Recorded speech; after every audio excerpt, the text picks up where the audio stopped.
opportunity to handle a very serious corporate crisis. And it was like a tidal wave which hit me and hit all of us. The waves kept coming. It's not as if there was one tidal wave and it went away. This went on for a long time, and slowly we reached a stage where now we were swimming with ease. Some level, I think everybody wants to be visible and famous, right?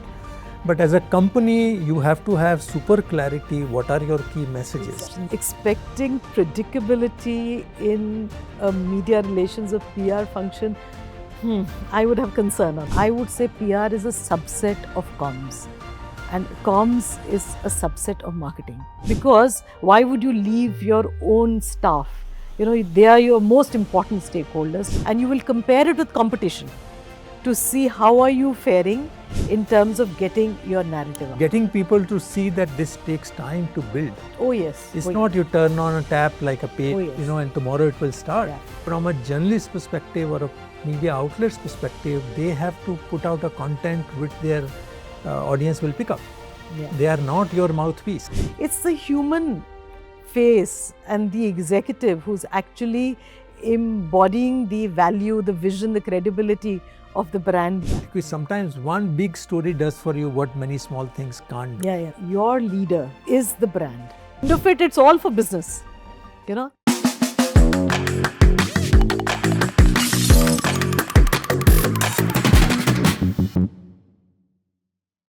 Hi there. Welcome to the show, Decoding B2B Marketing on B2B Marketing Shepherd.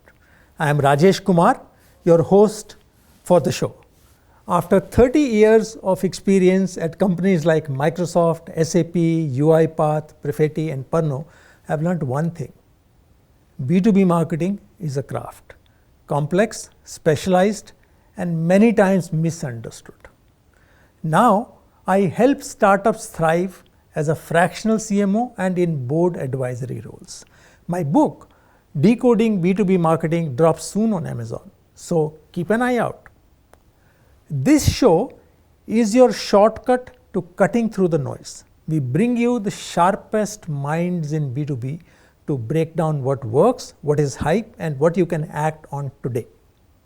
I am thrilled to kick off today's episode with a true heavyweight in PR and comms, Nandini Chatterjee, with over 3 decades of experience in shaping corporate brands and managing reputations.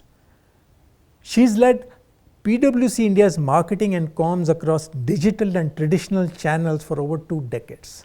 She's also been a key player on PwC's global comms leadership, helping craft strategy for over 157 countries.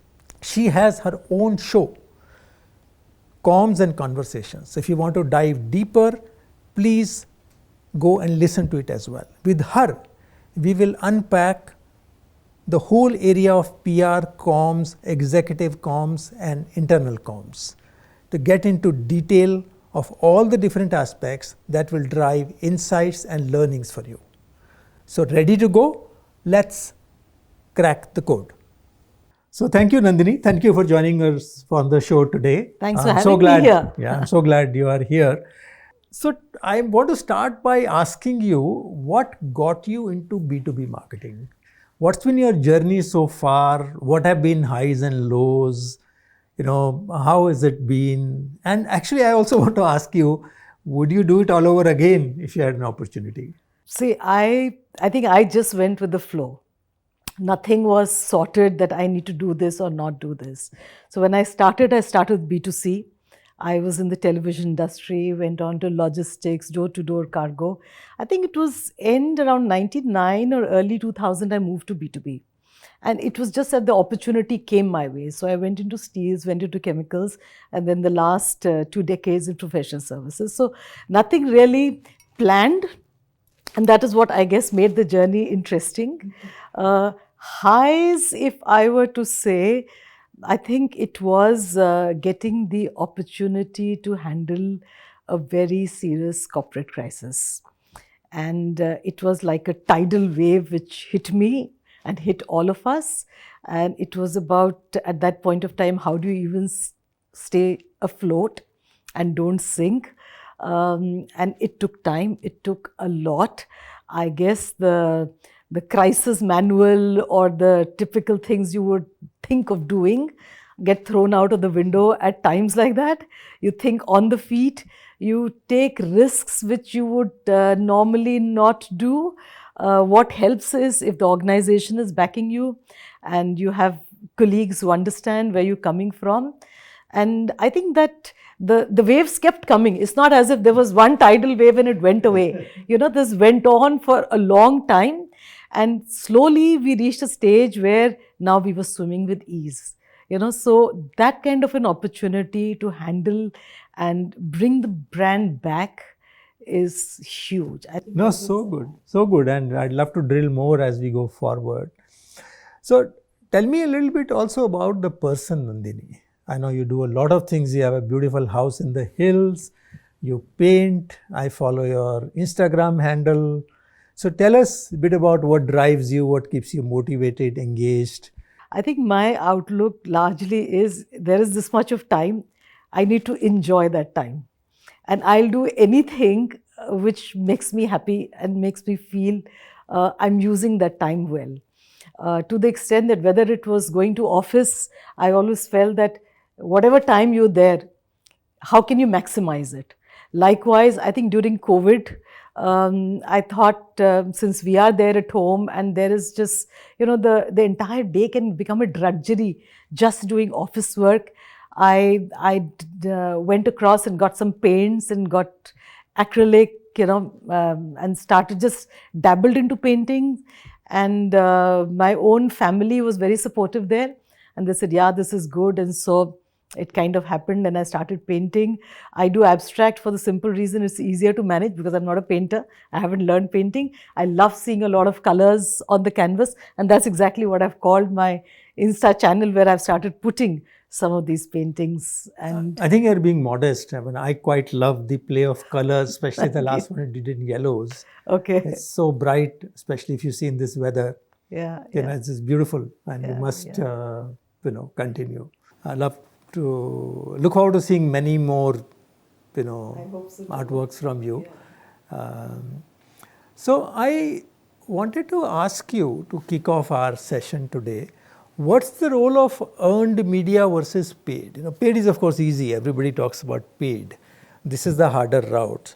So how does one think of earned versus paid media, especially all of the range of corporate communication? See, and Rajesh, you know better that today in digital media, there is doubt sometimes, or there is concern whether the content that you're reading is verified content or not.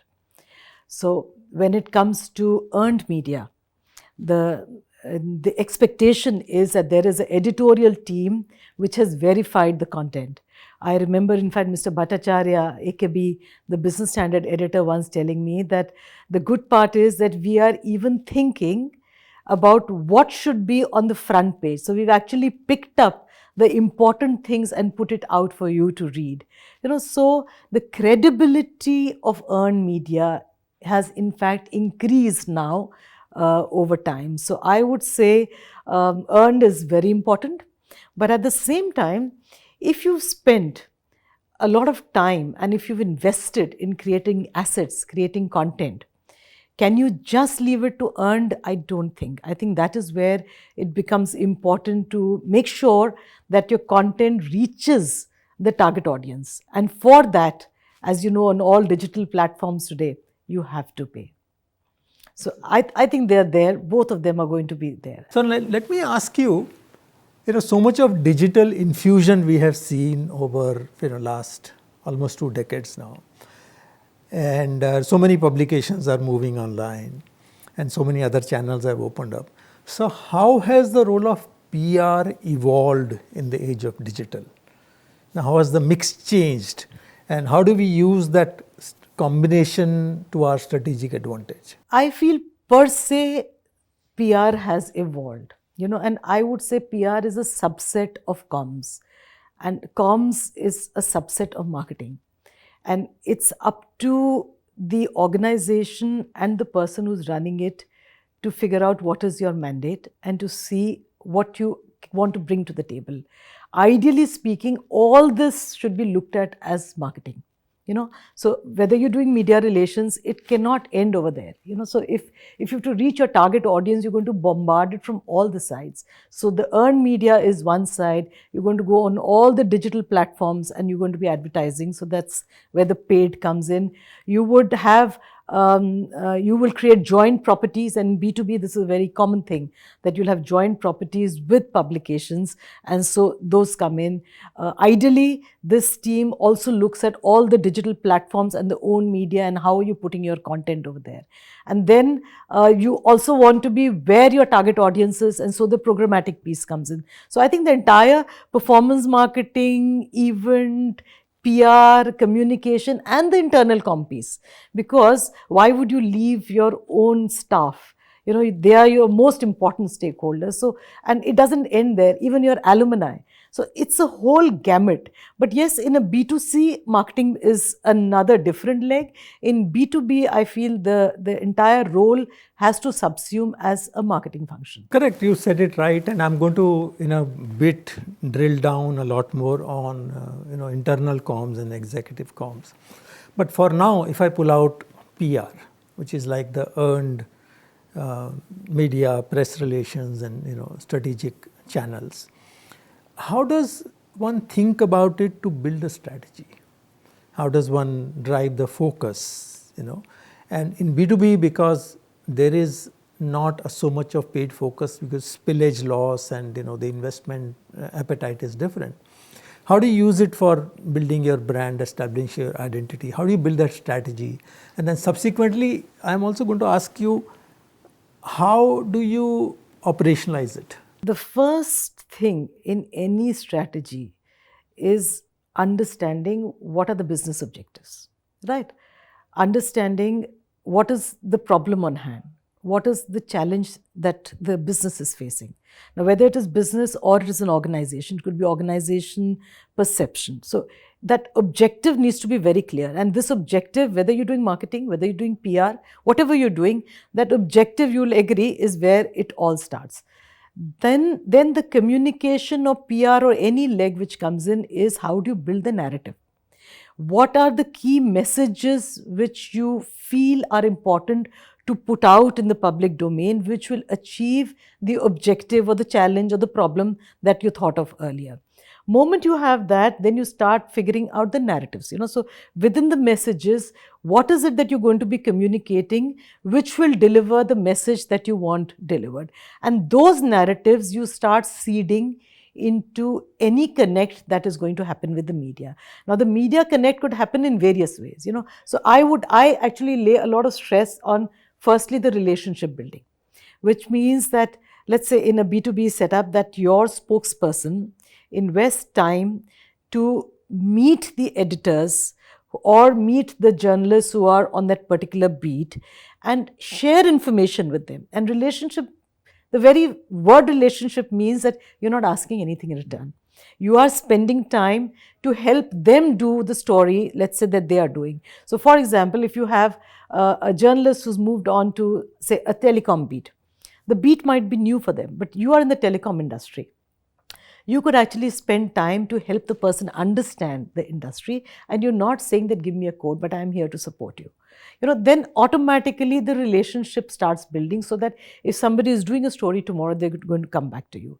Secondly is things like reports or research reports, and just putting those out in terms of press releases, putting it as articles, having a publication cover it, have your insights over there, have your quotes over there. There are number of things that can be done with any research report that you put out. You could partner with a publication to have an event around that particular theme. So all those ways to get your perspective, your point of view out there, so that if your target audience is going to come across it across various ways, whether it's quotes or articles and the various things we're talking about, they understand that you have a perspective on it.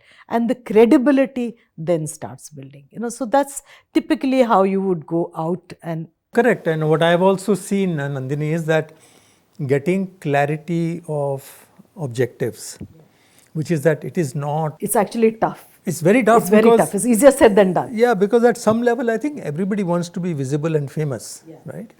But as a company, you have to have super clarity. What are your key messages? Exactly. Maybe not more than 3, Exactly. because people don't remember.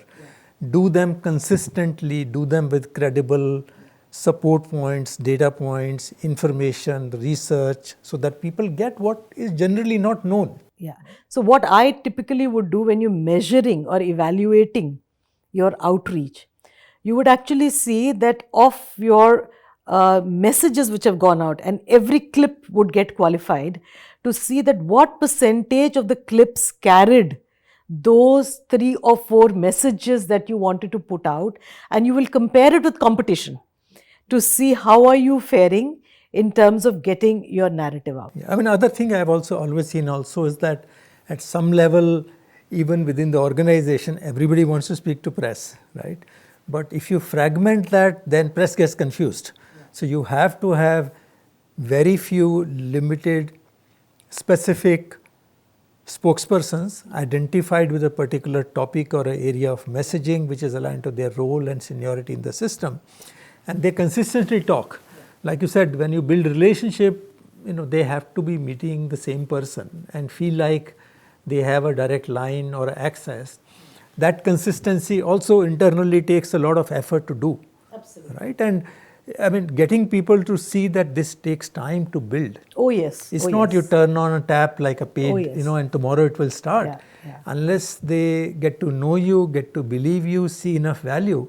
Because at the end of the day, from a journalist perspective or a media outlet's perspective, they have to put out a content which their audience will pick up.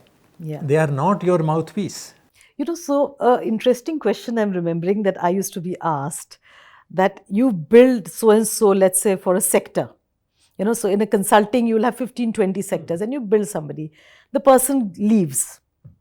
So all the building you've done, the person has taken that and the connects and gone. And I felt that, no, it doesn't matter.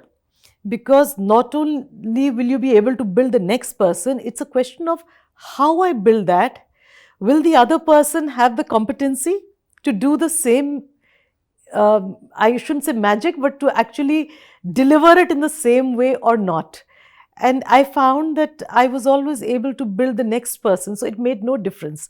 So there is a hesitation sometimes companies may have that, oh, you're building an individual who's becoming the brand, and what if the individual goes away? It doesn't matter. If your brand is strong, you'll be able to build the next person. I think it adds value to both. I mean, people who are already leaders or next rung leaders, for them as well, being seen as a face of the organization or face of a topic, establish them as thought leaders. Absolutely, it does. So it definitely helps the company, but it helps them in their subsequent career moves as well. Sure. So therefore, they have to commit. Right, but are they able to remain afloat on that brand building would depend upon how well somebody is able to now project them to. Yes. And you've seen it's a lot of hard work which people sometimes underestimate, right from starting media training to sticking to things and not getting caught off guard, because when you're meeting media, you're never off camera. Right? We've all seen many of those stories. And then having the patience and perseverance. I don't know. I mean, I agree with you. You are saying one is never off guard or there is nothing off record, but off record worked very well for me when we ran into a corporate crisis that I was talking about. Yes, you select the editors you want to talk to. You are pretty much confident because of the relationship you built over the earlier years that the confidence would be retained, and you share in confidence. I have never been let down. No, I agree with you. What I was referring to is when you're in a live situation. Oh, yes. That sometimes I've seen where people have sort of, goofed and that thing has shown up and so on and so forth. And of course, it's a strength of the relationship. That's a very important point because, you may plan a lot. You might have your objectives, narrative, messaging, everything in place, training in place. But when the person is actually sitting across, how does a leader come across? Are they authentic? Do they stumble? And many times you'll have the interviewer will have their own agenda. And what if they end up leading and your spokesperson gets led, onto a trajectory which was just not planned and stumbles and is not able to pick up, things just fall through the crack. Also think that it is depends on the persona and maturity of the leaders who are spokespersons, because they have to really give this media and this channel the respect it deserves. It doesn't come easy, right? But once they establish, they are able to help the organization a lot. Tremendously. Because when people say, oh, there are so many well-known names, right? When they are there, people say, if they are saying it, it must be true. Because we connect to people as human, right? Absolutely, They are the face of the organization. Absolutely. Brand can be inanimate without them. I mean, you think of brands, right from Apple, and Steve Jobs will come to mind. You'll think of Infosys, still all said and done, Narayan Murthy would come to mind. Mr. Mahindra. Exactly. Such a brilliant he would example. come in mind. You think of Tata and Ratan Tata. I mean, so it's the human face and the executive who's actually embodying the value, the vision, the credibility of the brand, the organization, which... Sometimes, this whole narrative of gaming the system in digital and so on, it's very short-lived. I think it's the true grain of being authentic, being consistent is what eventually matters. Totally. So now I want to ask you another question, changing the tactic a bit, which is the flip side of this, is that when you're doing this as a job or as a role, you lead that function. And when you build a plan, you get investment committed, the organization expects you to provide some predictability in outcomes. So how do you manage that? Expectation versus what's the reality of the medium? How do you straddle that? Expecting predictability in a media relations or PR function, I would have concern on that. Because, like I said, there is just so much that may not materialize despite all the planning that you've done. Yes, because of the planning, because of having a strategy in place, you can hope that yes, most of the outcomes that you've planned would come through. But there is always an element of fate also, because this is earned. This is not paid. Yeah, I mean, I've seen that on an individual initiative or campaign, yes. But if you look across the year and say we will get a certain amount of visibility, which at least earlier we used to measure in terms of the equivalent ad value of that space, which now no longer seen as that well, but it was a simpler measure. And the kind of impact you get, because sometimes one big story does for you what many small things can't do, right? Absolutely. And the sentiment that is associated with your brand and company, I think those things sort of pan out, because nowadays organizations do demand, if you're investing so much, then where am I going to be, end of the year, and then you build next year's case and so on and so forth. So I guess, at least what I have seen is that you plan many a thing, but maybe 40% will hit or 30% will hit. So you put outcome estimation based on that. And usually somewhere ballpark, give or take a bit, you get there. And again, it can be different when you're a new organization. Raising visibility and awareness is one. When you are a current organization, how do you keep yourself current? Or, if things are going down, then how do you revive? So the goals can change and can be set accordingly. So one or two things. I mean, I think the importance of having one large story and having small stories, both are equally important, because one definitely gets you noticed, but you need a continuous, consistent messaging also going out there. You would normally set your KPIs in terms of what is in your control, which is, let's say, if you're putting out releases or articles, have you made sure that the messages you wanted are embedded over there, and what percentage? Would you put out that vis-a-vis competition, we would have so much more? Very difficult. You wouldn't put KPIs like that. So you would think through, again, like I said, what is your objective, and vis-a-vis what is in your control is what you would set as your KPIs. Okay. So what kind of measurements do you typically use? Any digital tools that you use to measure the effectiveness, qualitative, quantitative? Talk to me a little bit more about that. So I have always had an agency who was doing the measurement for me, because I didn't want my PR agency doing that. If you are doing this, then you should not be measuring yourself. So I always had a third party. And with the third party, we had set down, again, exactly the same formula, like we said, in terms of what is the objective and what are the key messages and parameters that we want to see how we are doing vis-a-vis competition across all these messages. And it also includes your spokespersons, vis-a-vis spokespersons of your competition. What is the visibility that you are getting? It would also mention who's covering you.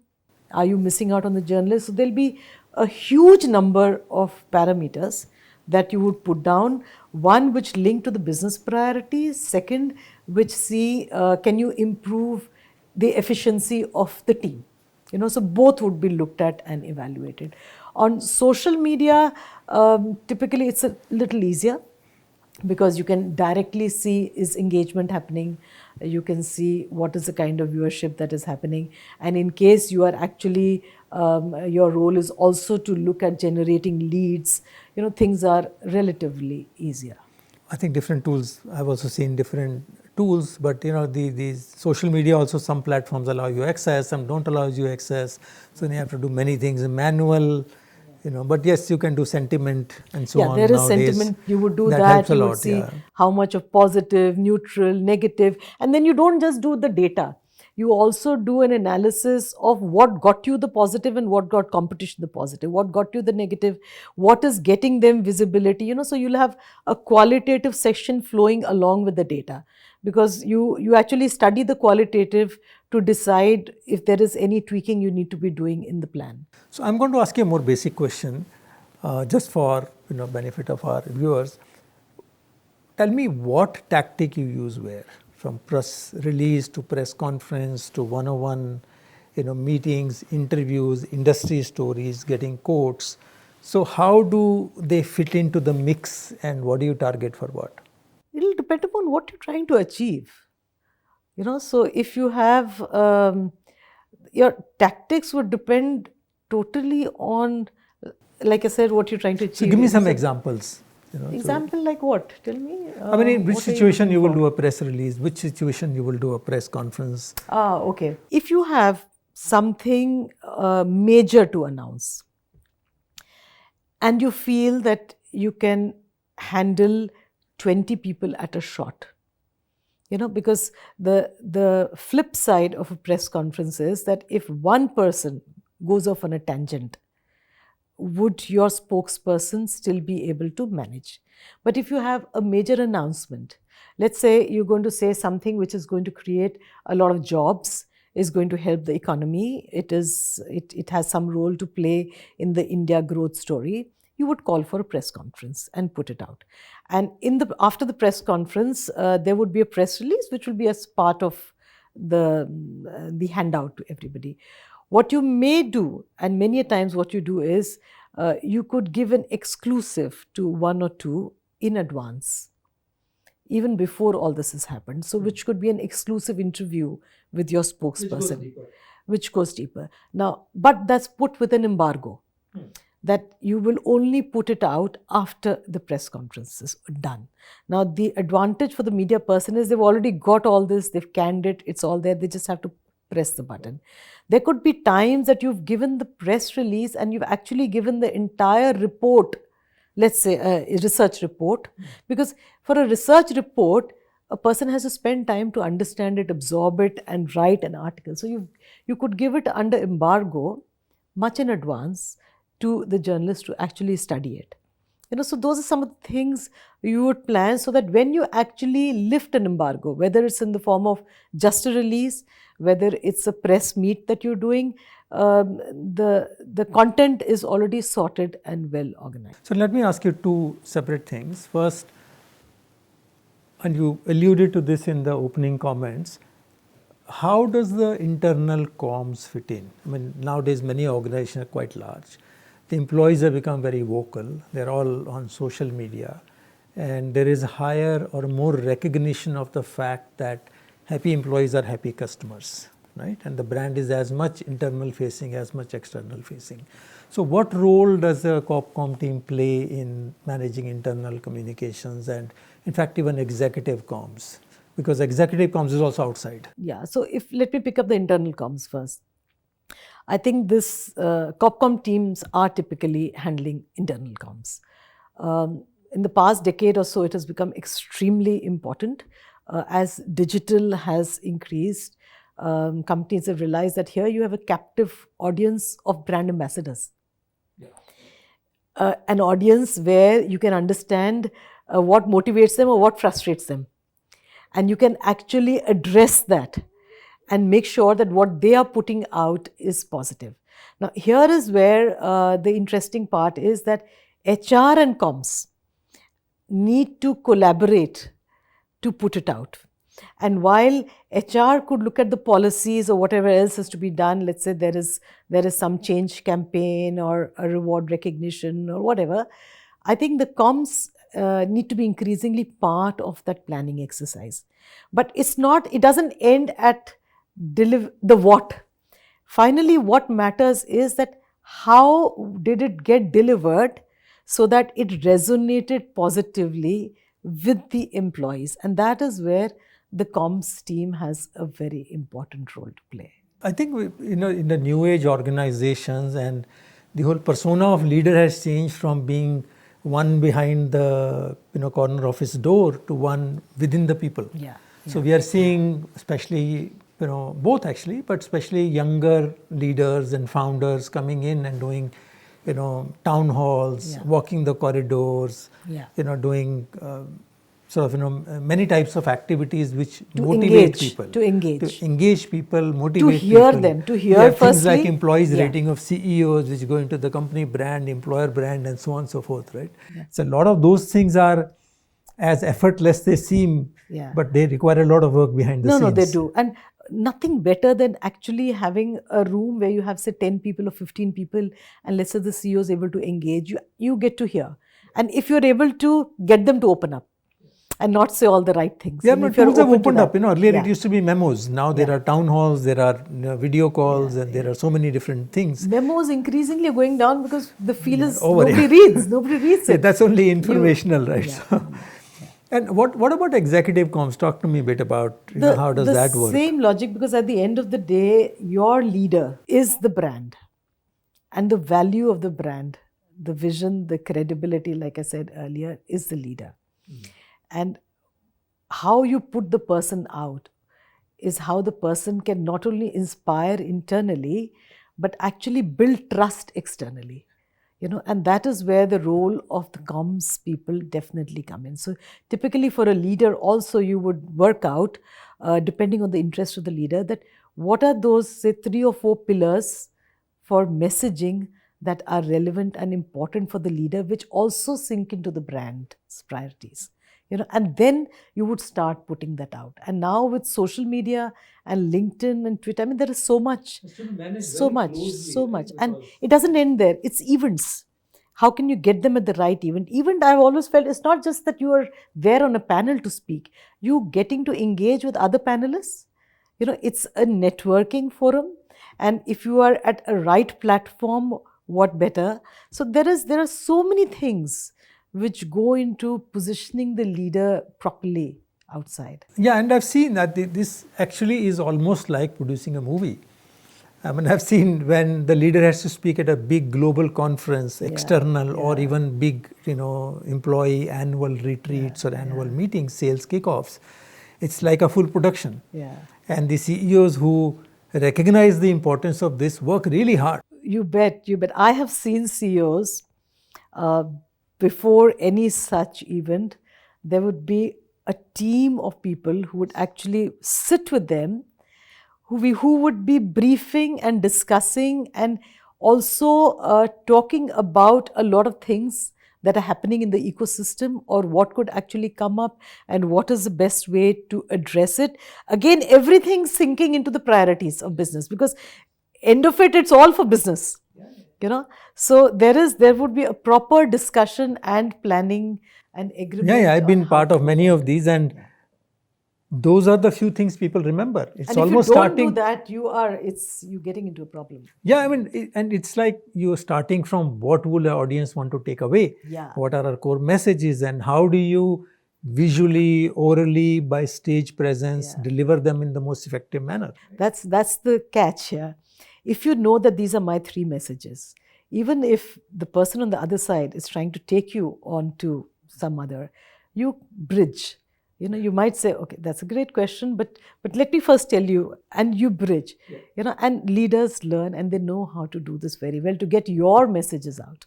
Yeah, I think 101 of media training is you say what you have to say, not always get reactive to the question, right? Because they will try to. And I've seen, many of my jobs in companies like Microsoft or SAP, I've seen people like Steve Ballmer. He's probably was doing that already for 20 years.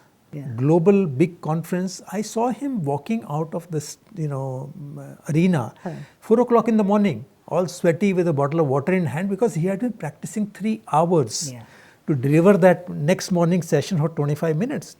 So what seems like effortless magic in front of 25,000 people is a lot of hard work, sweat and tears. Yeah, so there is a saying that the more effortless it seems, the more effort.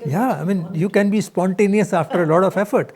And it was very inspiring for me to see somebody after 20 years, where people will hang on to your every word, still maintains the rigor and discipline of being so committed. So in fact, in the briefing document, you would also at times say, okay, these are the 5-6 quotable quotes, which depending on how it flows, you could put in. Because at the end of the day, you want memorable lines also. Now, let me change tack a little bit and ask you, how do you build a right team for corporate comms? What kind of talent you look for? What kind of competencies you look for? How do you grow, nurture them, assemble it's like, I always think of like a heist, it's like Ocean's 11. How do you get the best together who create magic? I think first and foremost, what team or what resources you need would depend upon your mandate. Okay, then I have always believed, get skills that you don't have in the team, so that you are able to add to the overall skills that are over there. And as a team lead, and you will have team leads under you also, technical is to a certain point, and you will agree that after a point, it's all about people management. Can you make them feel that they've got the opportunity to give their best? So, for example, a question I would always ask the team and ask the team leads to ask their team members, at the end of the day, do you feel you've grown or not? And if you've not grown, then you need to seriously ask your people manager. And if you feel your people manager is not giving you the answers, we used to have these skip level meetings. Come and ask me. Because you have to grow. If you don't grow, you're going to go. And you need to provide them the opportunity, and they need to have the confidence that they can come and speak with you. People management is tough. It's not exactly very easy, but I think beyond a point, that is what is all. But it's rewarding. I think it's a core part of the leader is to inspire and motivate. If you develop the right team, the operational work and the things happen. Actually, the rewarding is the right word. When you see the team performing and you see a recognition for the team. Like I remember in PwC, we were recognized as the 4th best comms team by a number of publications. And I'd seen it come from bottom all the way up to the 4th team. And it's such a gratifying feeling. And I remember there being with my team leads, because at the end of the day, each of them brought in competency that probably I would not be there, but they were more skilled in those particular areas, and it helped. Last but one question. How do you identify, assess, choose the right agency? Inherent question also is make versus buy. What do you have in-house and what do you outsource in that sense? See, typically when you're choosing an agency, you'll give a brief to a lot of them. They will come pitch, and the pitches will be all glamorous, very nice. And there is a high chance that you would say, oh, this sounds very good, and you'll go with that. But I think the important question to ask is, the pitching team and the execution team, is there the same flow? Or, what you've seen here from the pitching team, are they going to be involved in the execution? Which is the team working on you? It's a really valid point. Actually, nobody has put for me in so many words, because the best of the best the company CEO will pitch, but you will never see them again. Yeah. So this, to my mind, is you need to know which is the team which is going to be working on you. Are they going to be giving you time or not? Who's giving you time? That, I think, is the core thing you need to look at when you are selecting it. And then I guess, their vertical expertise, their presence in the key markets that you want, and so on and so forth. And once you've got them on board, it's a partnership. You co-own the project, your accountability is shared. It's not as if you're going to say, oh, I'm going to hold you to this. No, you're holding each other to it. At the end of it, you are going together and presenting internally what needs to be done here, and they are an extension of what you want. So now let me ask you your advice for people who are starting on the journey into B2B marketing and would like to make a career in PR and communications. That's one question. And then the other will be for multitude of SaaS founders and organizations now coming out of India and trying to address the global world, from India for the world. How can they use this as an advantage for them to make a mark? This is slightly different from what maybe somebody else may say, but I think if you are beginning a career in PR or comms, work in a PR agency first. Don't work in a corporate straight away. And the reason is very simple. You will get a wide range of functions or clients or sectors, the kind of experience you can get. And then you can decide which sector you enjoyed more. You can get into depth later. I agree, you when you come to the corporate side, the depth is more. But initial part, the width, to my mind, is far more important. No, I think it's a very valid point, because, and I'm shortly coming out with a book on Amazon on B2B marketing, decoding B2B marketing. And I talk about the fact that you don't have to go straight. Yeah. Because when you go via that route, you are operationally so much more knowledgeable. Yeah. And when you work with the agency, if you know what it takes them to do what you want them to do, you are so much more empathetic. Yeah. So that collaboration piece really, works very, very well. Yeah. And the kind of exposure, the kind of ideas, the kind of things you get to hear, see, it's like learn. Great grounding. It's great grounding. Now tell me, how do Indian startups in B2B can leverage corp comms to their advantage to create awareness, create visibility, and largely earned media, I would say. Yeah. So, earned media becomes very important, where you're not getting into above the line. You're not going to be, if you're not advertising in particular, then your owned become extremely important. And the bottom line, what is important for earned is that you need to have a perspective. And that perspective, there has to be something unique about it.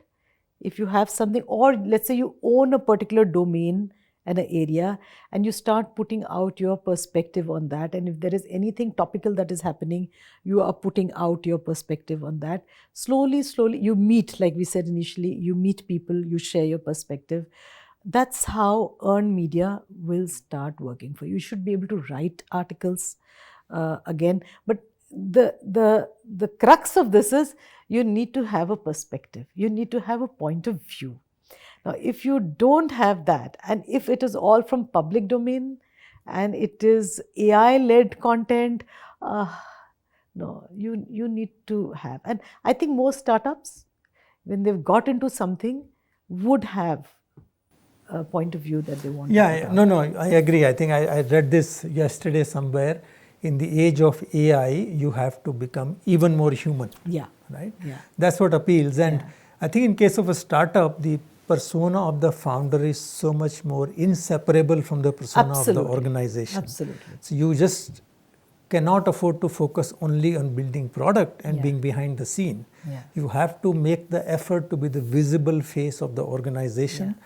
I'm sure you have a point of view, you sharpen it, develop it, you articulate it, and you find forums and platforms to be there, whether those are events, whether those are blogs, your voice on social media, your engagement with various Yeah. influencers and press and media and other thought leaders outside. And you have examples, people like Sridhar Vembu, Ankur Warikoo, so Yeah. many of them.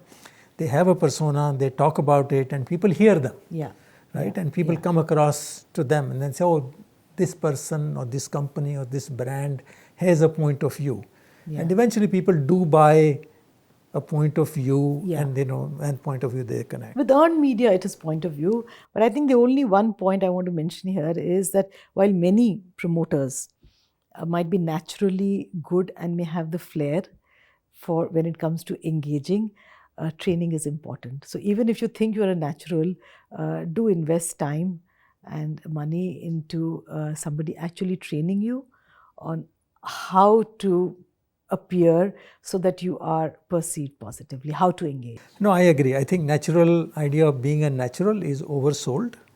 I think you have to work at it.